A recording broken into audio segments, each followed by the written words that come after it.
Peso, Kabanata 3. Dahil dito, akong si Pablo, na bilanggo ni Kristo Jesus dahil sa inyong mga hintil, kung tunay na inyong narinig yung pagiging katiwala sa biyaya ng Diyos na sa akin ay binigay sa ikagagaling ninyo,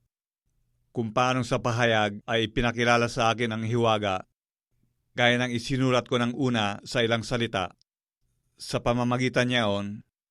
sa pagbasa ninyo, ay inyong mapagtalastas ang aking pagkakilala sa hiwaga ni Kristo, na ng ibang panahon ay hindi ipinakilala sa mga anak ng mga tao, na gaya ngayon na ipinahayag sa kanya mga banal na apostol at propeta sa Espiritu, na ang mga hentil ay mga tagapagmana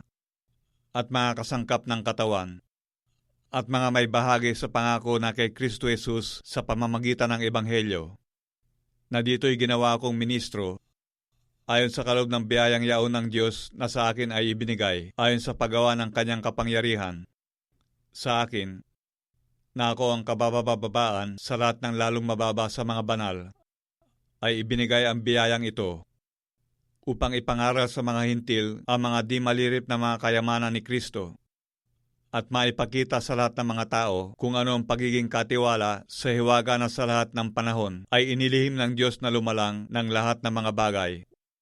upang ngayon sa pamamagitan ng Iglesia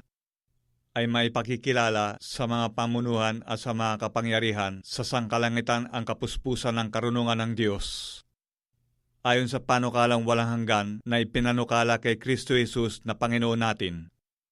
na sa Kanya ay meron tayong lakas ng loob at pagpapasok na may pag-asa sa pamamagitan ng ating pananampalataya sa Kanya. Kaya nga ipinamamanhik ko na huwag kayong manglupaypay sa mga kapighatian ko sa inyo, na pawang kapurihan ninyo. Dahil dito ay iniluluhod ko ang aking mga tuhod sa Ama, na sa Kanya ay kumukuha ng pangalan ang bawat sambahayan sa langit at sa lupa, upang sa inyo'y ipagkaloob niya, ayon sa mga kayamanan ng Kanyang kaluwalhatian,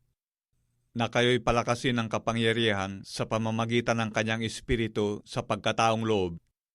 na si Kristo ay manahan sa inyong mga puso sa pamamagitan ng pananampalataya, upang kung kayo mag-ugat at magtumibay sa pag-ibig, ay lumakas upang matalastas pati ng lahat ng mga banal kung ano ang luwang at ang haba at ang taas at lalim, at makilala ang pag-ibig ni Kristo na di masayod ng kaalaman, upang kayo'y mga puspos hanggang sa buong kapuspusan ng Diyos. Ngayon sa mga kapangyarihang gumawa ng lubhang sagana ng higit sa lahat ng ating hinihingi o iniisip, ayon sa kapangyarihang gumagawa sa atin, ay sumakanya nawa ang kaluwalhatian sa Iglesia at kay Kristo Jesus sa buong panahon magpakailanman. Siya nawa.